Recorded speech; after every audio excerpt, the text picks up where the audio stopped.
evening class. तो today is the first class of macroeconomics. आपका जो 12th का एक सब्जेक्ट है macroeconomics और उसका एक इंट्रोडक्टरी क्लास है ये. आज हम लोग समझेंगे कि मैक्रोइकोनॉमिक्स है क्या और इसमें हम लोग किन किन चीज़ों को पढ़ते हैं आपके सिलेबस के कॉन्टेक्स्ट में. तो ये जो टर्म आप देख रहे हैं macroeconomics, the term macro stands for something which is big, large, बड़ा. और यहां पे जो डिफरेंशिएटिंग एलिमेंट है जो आपने 11th में पढ़ा था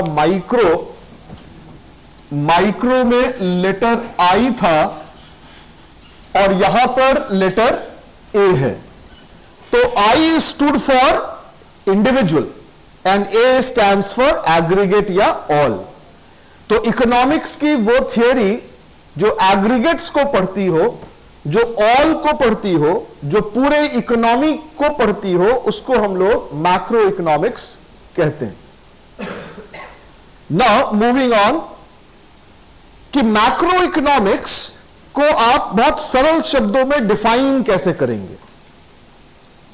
तो इसकी परिभाषा बहुत सिंपल है कि एग्रीगेट ऑफ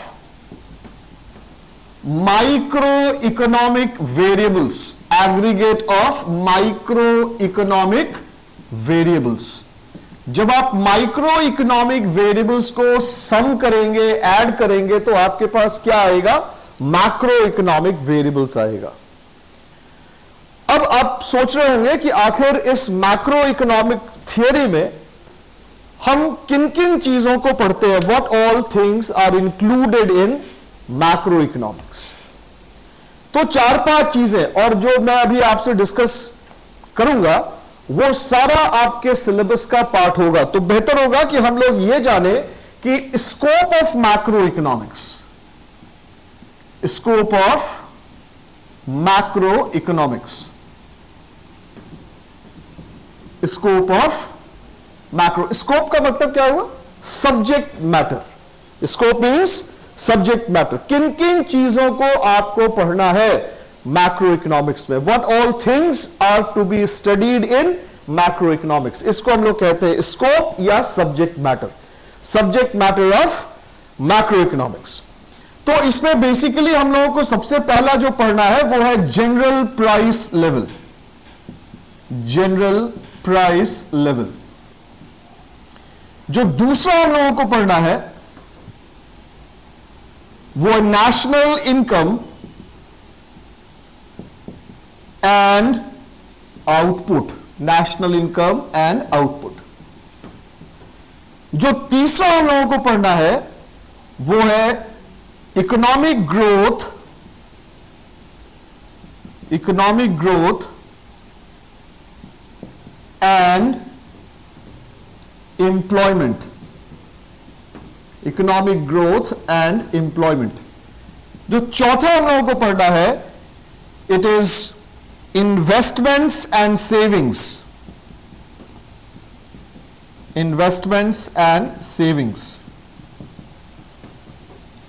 जो पांचवा आप लोगों को पढ़ना है वो external value of money. External value of money. और छठा हम लोगों को पढ़ना है balance of trade and balance of payment. Balance of trade and balance of payment. अब आप अपने सिलेबस में देखिएगा तो बस यही 6 चीजें आप लोगों को इन डिटेल पढ़नी है, इसके अलावा कुछ है ही नहीं. मैक्रो इकोनॉमिक्स का सिलेबस सिर्फ यही 6 एस्पेक्ट्स में डिवाइड कर दिया गया है. क्या क्या? सबसे पहला जनरल प्राइस लेवल. दूसरा है नेशनल इनकम एंड आउटपुट. तीसरा है इकोनॉमिक ग्रोथ एंड एम्प्लॉयमेंट. चौथा है इन्वेस्टमेंट एंड सेविंग्स. पांचवा है एक्सटर्नल वैल्यू ऑफ मनी. और छठा है investments, it's balance of trade and balance of payment. ये 6 चीजें आप लोगों को पढ़नी होगी. राइट? अब हम लोग स्टार्ट करते हैं जनरल प्राइस लेवल। क्या है जनरल प्राइस लेवल? और इन सब को पढ़ने से पहले मैं कुछ और चीजें आपसे शेयर करूं ताकि आपको मैक्रो इकोनॉमिक्स समझ में आए कि आखिर हम लोगों को पढ़ना क्या है इसमें हम लोग बात करते हैं किसी भी इकोनॉमी को ग्रो कैसे करवाया जाए, हाउ टू इंश्योर और how to bring about economic growth in an economy. अगर कोई इकोनॉमी में वहां पे ग्रोथ नहीं हो रहा, डेवलपमेंट नहीं हो रहा, तो किन कारणों से ग्रोथ और डेवलपमेंट नहीं हो रहा उसको स्टडी करना, उसको फाइंड आउट करना। इन्फ्लेशन के ऊपर बात करना कि आखिर इन्फ्लेशन है तो क्यों है इन्फ्लेशन, इन्फ्लेशन का सॉल्यूशन क्या है।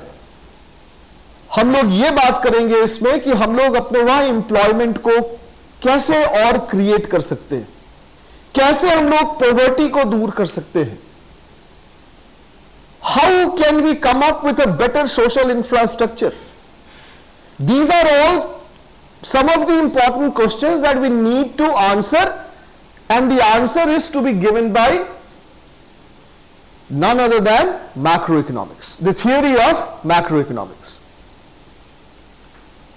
Now we shall be starting with the very first point, which says general price level. General price level.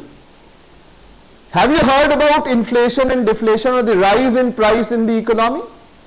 आप लोग कहते हैं महंगाई. Have you heard the term महंगाई? The answer is yes. आपका जवाब होना चाहिए हाँ. तो महंगाई कहने का मतलब क्या आप समझते हैं? कि चीजें पहले से ज्यादा प्राइसी हो गई. पहले आप जिन चीजों के लिए 10 रुपए दिए करते थे, अब आपको उन सारी चीजों के लिए 15 रुपए हो सकता है देने पड़े, या और भी उससे ज्यादा. तो जब आप जनरल प्राइस लेवल कहते हैं, तो जनरल प्राइस लेवल का मतलब क्या हुआ? एक ऐसा प्राइस लेवल जो पूरी इकोनॉमी का प्राइस लेवल हो. चीजें महंगी हो गई तो क्या केवल मेरे लिए महंगी होंगी, या आप में से किसी एक के लिए महंगी होंगी, या पूरी इकोनॉमी के लिए महंगी होंगी? द आंसर इज पूरी इकोनॉमी के लिए. तो एक ऐसा प्राइस लेवल जो पूरी इकोनॉमी में प्रिवेल कर रहा हो, उसको हम लोग क्या कहते हैं? General price level. अब ये जनरल प्राइस लेवल में दो ट्रेंड हो सकता है, एक ऊपर का ट्रेंड और दूसरा नीचे का ट्रेंड. अगर प्राइस एक लेवल से ऊपर चला गया तो इसको हम लोग क्या कहते हैं? इन्फ्लेशन कहते हैं. क्या कहते हैं? इन्फ्लेशन. और अगर एक लेवल से नीचे आ गया तो इसको हम लोग क्या कहेंगे? इसको हम लोग कहते हैं डिफ्लेशन.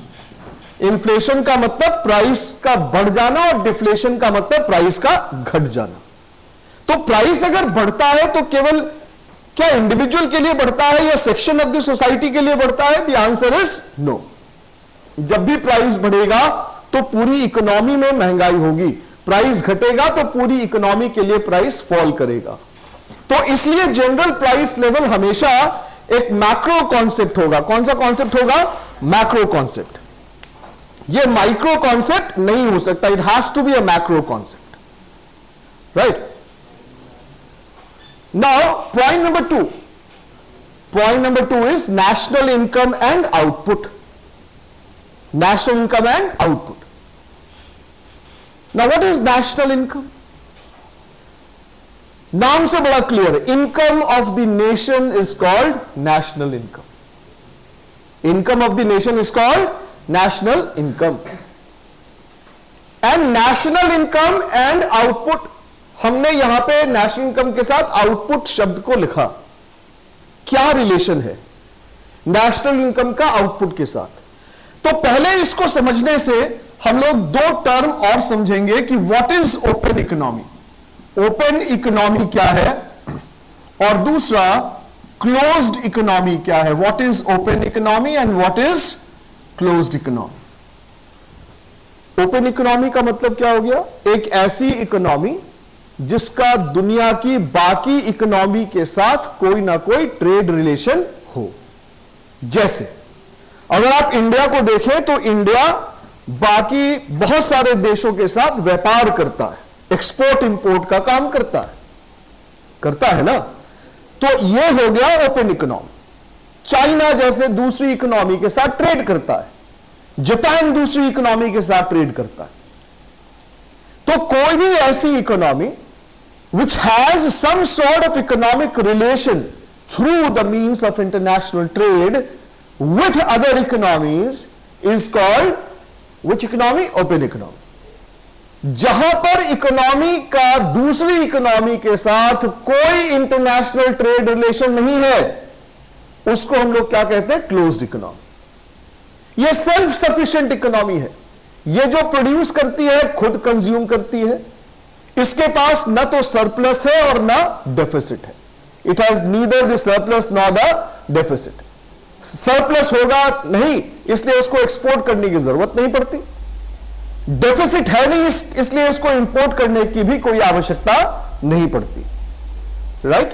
तो जब आप क्लोज्ड इकोनॉमी और ओपन इकोनॉमी के कॉन्टेक्स्ट में नेशनल इनकम को पढ़ेंगे, तो ओपन इकोनॉमी में नेशनल इनकम का डेफिनेशन होगा डोमेस्टिक इनकम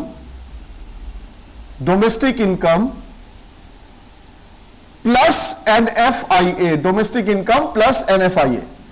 और जब आप क्लोज्ड इकोनॉमी के कॉन्टेक्स्ट में पढ़ेंगे तो इसका मतलब होगा डोमेस्टिक इनकम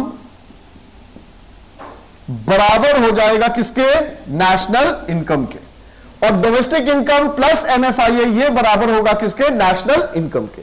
आप फर्क शायद समझ पा रहे होंगे। अब यहां पे एक टर्म आया NFIA, एक नया टर्म आ गया। ये अब ये NFIA क्या है? What is NFIA? इसका फुल फॉर्म होगा net factor income from abroad. Net factor income from abroad. अब आप पूछेंगे सर ये net factor income earn from abroad क्या हुआ? तो होता क्या है कि अगर हमारी इकोनॉमी ओपन है तो हमारे वहां से बहुत सारे लोग विदेशों में जाते हैं, वहां से कुछ इनकम अर्न करते हैं। हमारे रेसिडेंट फॉरेन कंट्री में जाके इनकम अर्न करते हैं, तो उसको हम लोग क्या कहते हैं? Income from rest of the world.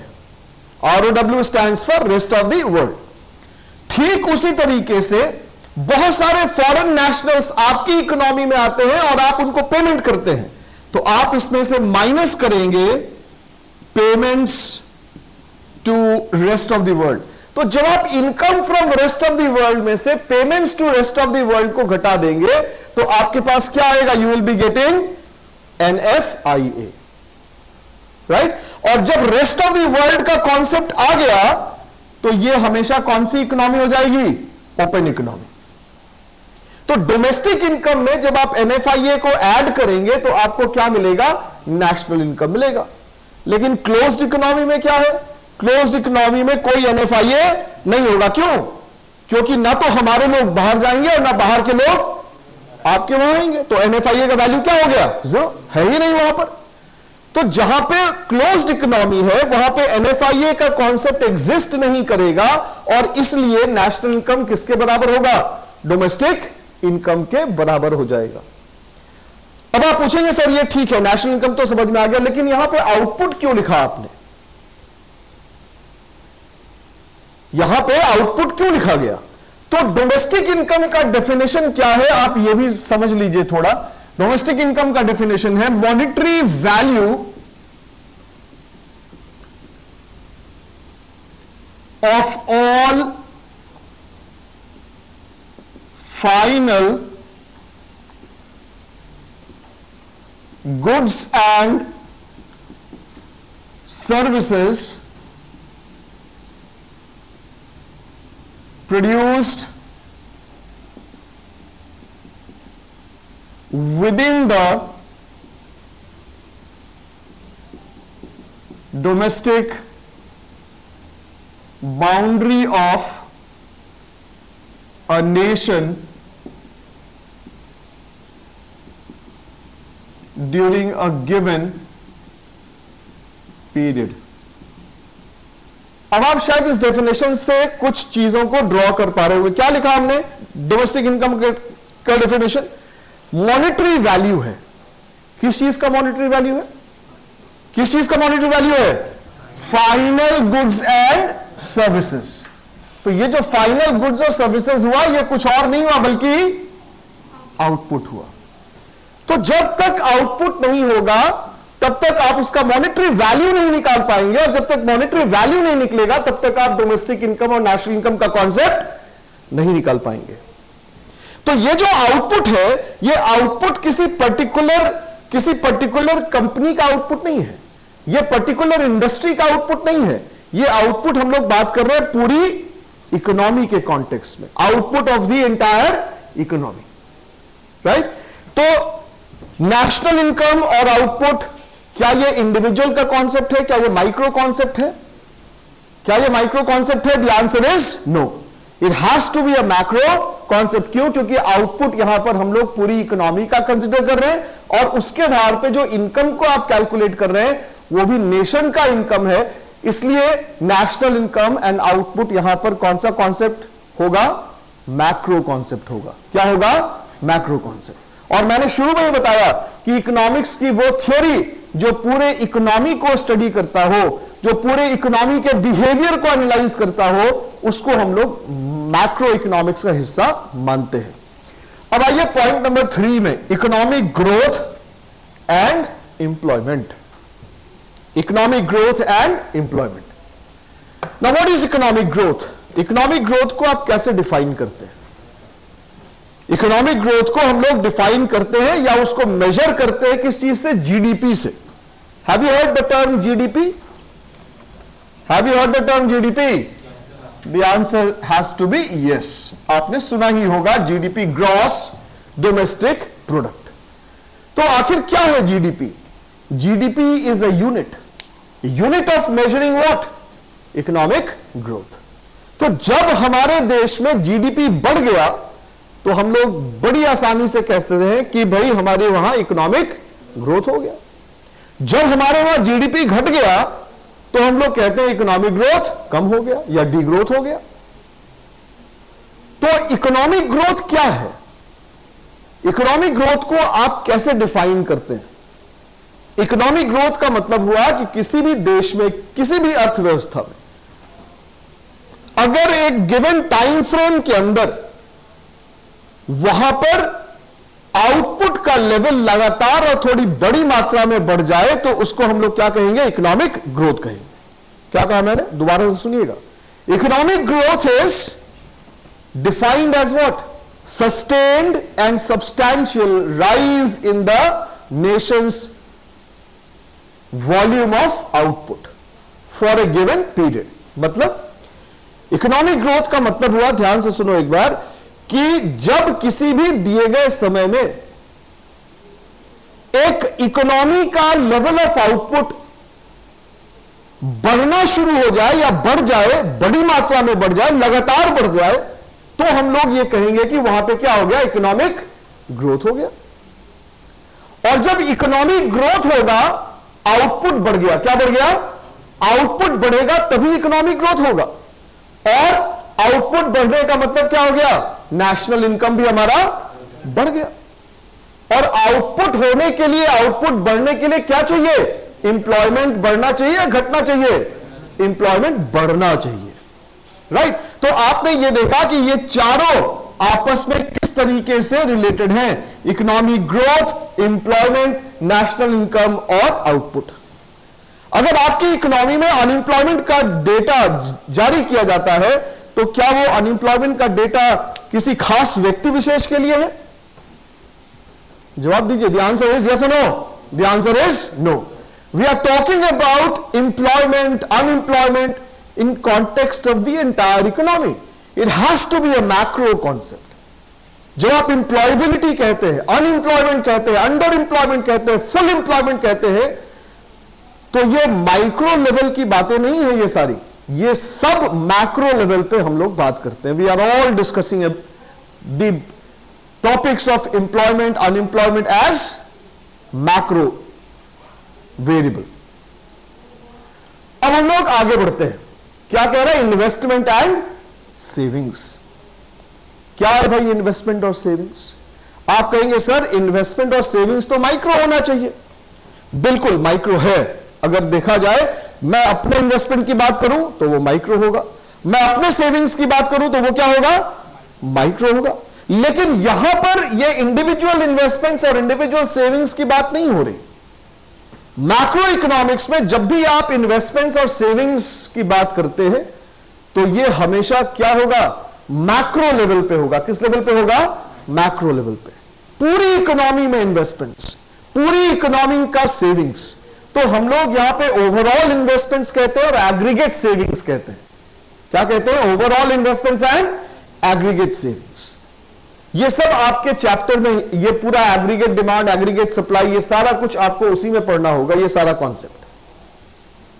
तो ये जब आप एक चीज और सुनिएगा ध्यान से, कि जब हम लोग इन्वेस्टमेंट्स कहते हैं तो इन्वेस्टमेंट्स दो तरीके का उसको आप बता सकते हैं। ऐसे तो होता है बहुत तरीके का, लेकिन यहां पर जो आपको समझना है कि इन्वेस्टमेंट्स या तो प्रोडक्टिव हो सकता है या फिर नॉन प्रोडक्टिव हो सकता है।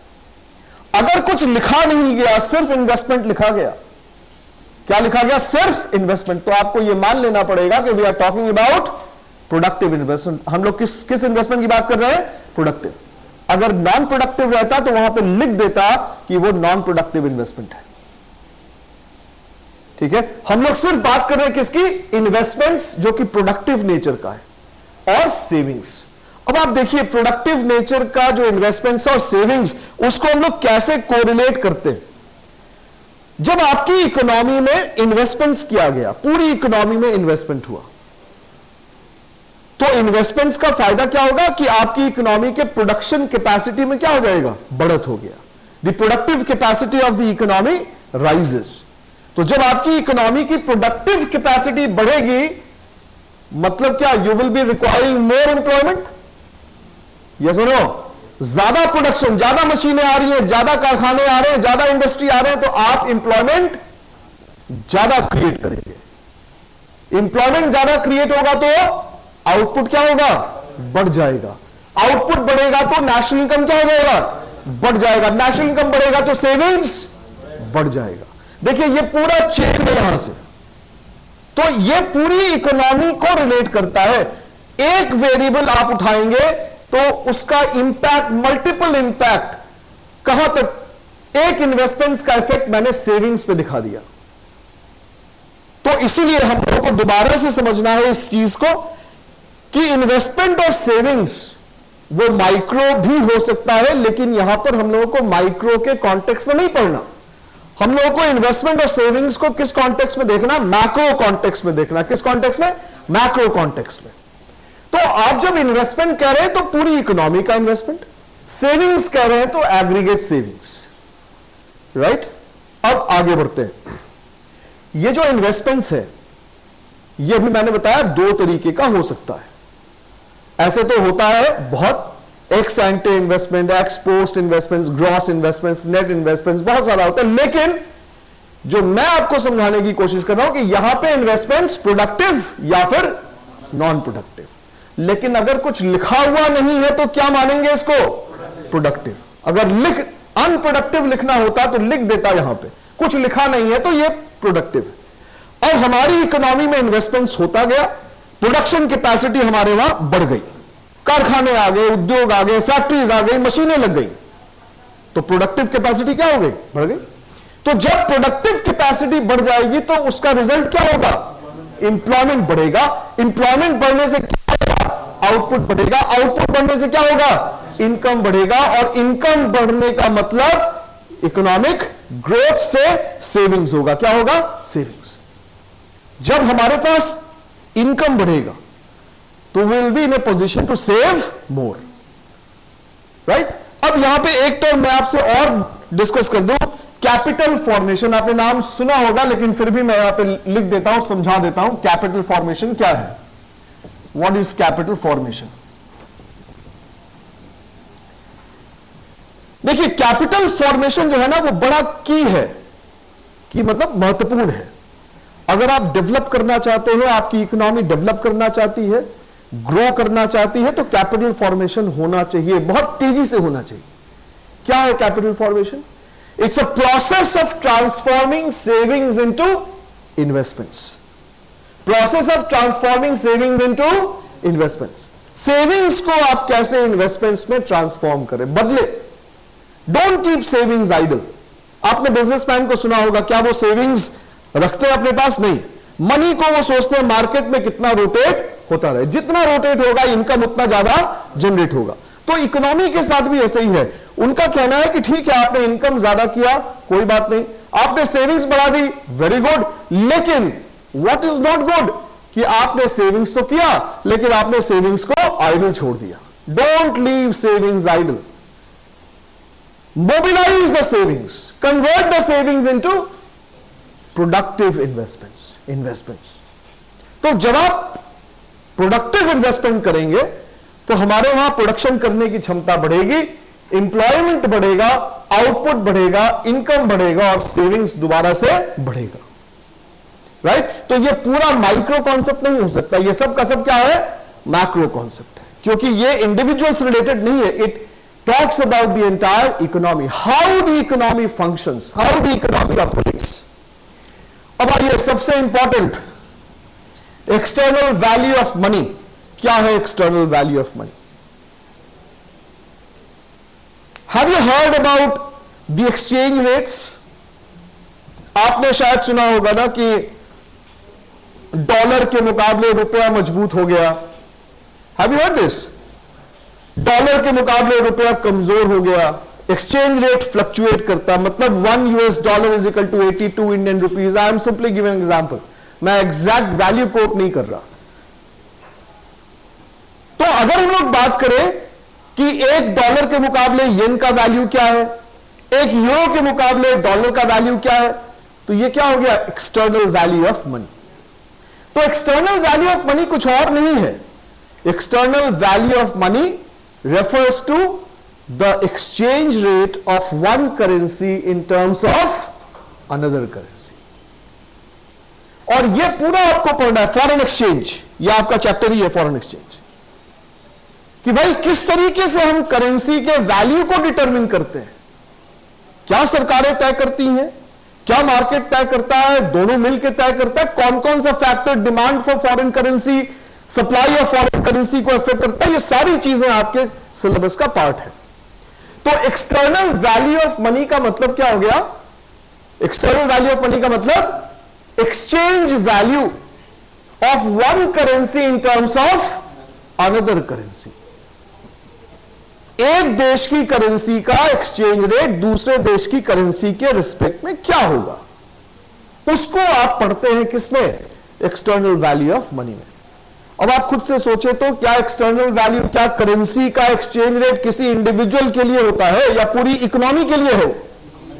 पूरी इकोनॉमी के लिए. क्या यूएस डॉलर का वैल्यू इंडियन रुपी के वो रिस्पेक्ट में चेंज करेगा तो मेरे लिए चेंज करेगा, मेरे लिए कुछ और होगा, इनके लिए कुछ और होगा, आपके लिए कुछ और होगा? The answer is no. सबके लिए एक होगा. क्यों? क्योंकि rupee represents the entire economy, isn't it? तो ये जो एक्सटर्नल वैल्यू ऑफ मनी है ये भी मैक्रो इकोनॉमिक कॉन्सेप्ट है, ये माइक्रो कॉन्सेप्ट नहीं है. तो आपके सिलेबस का लास्ट जो टॉपिक है वो है balance of trade and balance of payment. तो बैलेंस ऑफ ट्रेड और बैलेंस ऑफ पेमेंट ये भी मैक्रो कॉन्सेप्ट है. It is also a macro concept. और ये तब अराइज होगा जब हम लोग ओपन इकोनॉमी की बात करेंगे. किसकी बात करेंगे? Open economy. क्लोज्ड इकोनॉमी में बैलेंस ऑफ ट्रेड और बैलेंस ऑफ पेमेंट का कोई कॉन्सेप्ट एप्लीकेबल नहीं होगा. Right? Now what is this balance of trade and balance of payment? बहुत सिंपल, बहुत शॉर्ट में, बहुत इन डेप्थ नहीं जाएंगे क्योंकि अभी मैं सिर्फ इंट्रोडक्शन दे रहा हूं कि बैलेंस ऑफ ट्रेड क्या है. Balance of trade is the difference. Sentence ध्यान से सुनना. Balance of trade is the difference between the value of goods only goods exported and the value of goods imported. कितने value of goods को हमने export किया और कितने value of goods को हमने क्या किया? इंपोर्ट किया.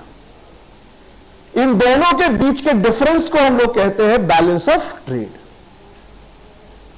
जो चीज नोटिसेबल है वो ये कि बैलेंस ऑफ ट्रेड में सर्विसेज को आप शामिल नहीं करेंगे. सर्विसेज को आप शामिल नहीं करेंगे, सर्विसेज के लिए अलग है. तो बैलेंस ऑफ ट्रेड जब आप व्यापार करते हैं, और इकोनॉमिक्स में कहा गया ये शुरू से मान्यता चली आ रही है कि हम लोग गुड्स को अलग करेंगे और सर्विसेज को अलग करेंगे. तो जो बैलेंस ऑफ ट्रेड है वो क्या है, फिर से सुनिएगा, it is the difference between the value of goods exported and the value of goods imported. कितने वैल्यू ऑफ गुड्स को हमने एक्सपोर्ट किया, कितने वैल्यू ऑफ गुड्स को हमने इंपोर्ट किया, इन दोनों के डिफरेंस को आप क्या कहेंगे, बैलेंस ऑफ ट्रेड कहेंगे। तो गुड्स क्या टैंजिबल है या इनटैंजिबल है? टैंजिबल है। गुड्स विजिबल है या इनविजिबल है? विजिबल है। तो बैलेंस ऑफ ट्रेड को हम लोग कहते हैं बैलेंस ऑफ टैंजिबल आइटम्स। क्या कहते हैं? बैलेंस ऑफ टैंजिबल आइटम्स या बैलेंस ऑफ विजिबल आइटम्स भी कहते हैं। इसमें इनविजिबल्स यानी कि सर्विसेज को शामिल नहीं किया जाता। क्लियर? तो आप जब ट्रेड करेंगे एक इकोनॉमी दूसरी इकोनॉमी के साथ, तो क्या यह क्लोज्ड इकोनॉमी का कॉन्सेप्ट होगा? कौन सी इकोनॉमी का कॉन्सेप्ट होगा? ओपन इकोनॉमी का, क्योंकि ट्रेड रिलेशन है दूसरी इकोनॉमी के साथ।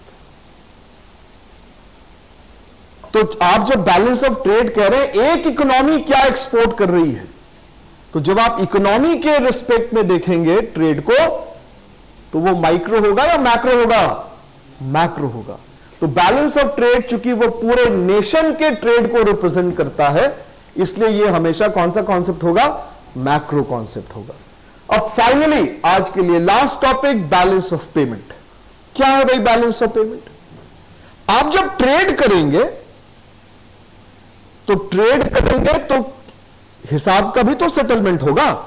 आप जब एक्सपोर्ट इंपोर्ट करेंगे तो हिसाब का सेटलमेंट होगा कि नहीं होगा? होगा, कि कौन से देश को किससे कितना लेना है और किसको कितना देना। तो बैलेंस ऑफ ट्रेड के लिए डेफिनेशन सुन लीजिए एक लाइन में, छोटा सा simple definition. Balance of payment क्या है? बैलेंस ऑफ पेमेंट जो है वो एक फाइनेंशियल स्टेटमेंट है। क्या है? फाइनेंशियल स्टेटमेंट, जो क्या शो करता है? यह नेट रिजल्ट को शो करता है। क्या शो करता है? Net result. किस चीज का net result? Of all foreign transactions carried out by an economy for a given period. क्या कहा मैंने? Balance of payment is what? Is a financial statement. जो क्या शो करता है?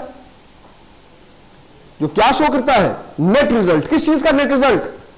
सारे फाइनेंशियल ट्रांजैक्शंस का जो एक इकोनॉमी दूसरी इकोनॉमी के साथ करती है। अब ये नेट रिजल्ट क्या होगा? कि फॉरेन करेंसी आएगा या फॉरेन करेंसी जाएगा। अगर आपके वहां जो नेट फॉरेन ट्रांजैक्शंस हुआ उसका इंपैक्ट यह हुआ कि आपको दूसरी इकोनॉमी को देना है, तो फॉरेन एक्सचेंज क्या होगा? जाएगा, आउटफ्लो ऑफ फॉरेन एक्सचेंज होगा। अगर सारे फॉरेन ट्रांजैक्शंस का नेट रिजल्ट यह हुआ कि फॉरेन एक्सचेंज आना आपको मिलना है, तो फॉरेन एक्सचेंज का क्या होगा? इनफ्लो होगा। क्या होगा? इनफ्लो। तो बैलेंस ऑफ पेमेंट बेसिकली बस यही शो करता कि आपने जो फॉरेन ट्रांजैक्शंस किया है उसका नेट रिजल्ट क्या हो रहा है, कितना आपको लेना है और कितना आपको देना है। राइट? तो ये था in short, in brief, an introduction to this, to your syllabus of macroeconomics की macroeconomics में क्या क्या हम लोगों को पढ़ना है। Just to have a recap of things in few lines, macroeconomics is just opposite to micro. Micro में individuals को पढ़ते थे, macro में aggregates या all को पढ़ेंगे, पूरे इकोनॉमी के कॉन्सेप्ट को पढ़ना है। इसका सब्जेक्ट मैटर क्या क्या होगा? जनरल प्राइस लेवल, एक ऐसा प्राइस लेवल जो पूरी इकोनॉमी में प्रीवेल करता हो, और ये प्राइस लेवल अगर ऊपर गया तो इन्फ्लेशन कहलाएगा, नीचे आया तो डिफ्लेशन होगा। दूसरा है national income and output. Income of the entire nation is called national income, और आउटपुट को यहां पे हम लोग पूरी इकोनॉमी में जो आउटपुट हुआ उसको कंसिडर करेंगे, क्योंकि नेशनल इनकम निकालते कैसे हैं? मॉनेटरी वैल्यू देख लेते हैं, all the goods and services produced. Economic growth and employment. Economic growth होने के लिए आपको क्या करना पड़ेगा? आउटपुट बढ़ाना पड़ेगा। आउटपुट बढ़ाने के लिए एम्प्लॉयमेंट बढ़ाना पड़ेगा। एम्प्लॉयमेंट बढ़ाने के लिए यहां पे आइए, पूरी इकोनॉमी में इन्वेस्टमेंट्स को बढ़ाना पड़ेगा। इन्वेस्टमेंट्स बढ़ेगा, हमारी प्रोडक्टिव कैपेसिटी बढ़ेगी, एम्प्लॉयमेंट आएगा, आउटपुट बढ़ेगा, इनकम बढ़ेगा और सेविंग्स कैपेसिटी भी हमारी इकोनॉमी की क्या हो जाएगी, बढ़ जाएगी। उसके बाद एक्सटर्नल वैल्यू ऑफ मनी, मतलब एक देश का दूसरे देश की करेंसी, यानी कि the exchange rate of one currency in respect to another foreign currency is called external value of money. और finally we have balance of trade and balance of payment. Point to be noted is कि balance of trade में हम लोग सिर्फ goods को शामिल करेंगे, services को इसमें शामिल नहीं करेंगे। हमने कितने वैल्यू ऑफ गुड्स को एक्सपोर्ट किया और कितने वैल्यू ऑफ गुड्स को हमने इंपोर्ट किया। और बैलेंस ऑफ पेमेंट क्या शो करता है कि जितना भी आपने फॉरेन ट्रांजैक्शंस किया, उन सारे फॉरेन ट्रांजैक्शंस का नेट रिजल्ट क्या हो रहा है, क्या हमारे पास फॉरेन एक्सचेंज आएगा या फॉरेन एक्सचेंज जाएगा। तो आज के लिए इंट्रोडक्शन क्लास के लिए इतना ही। Thank you.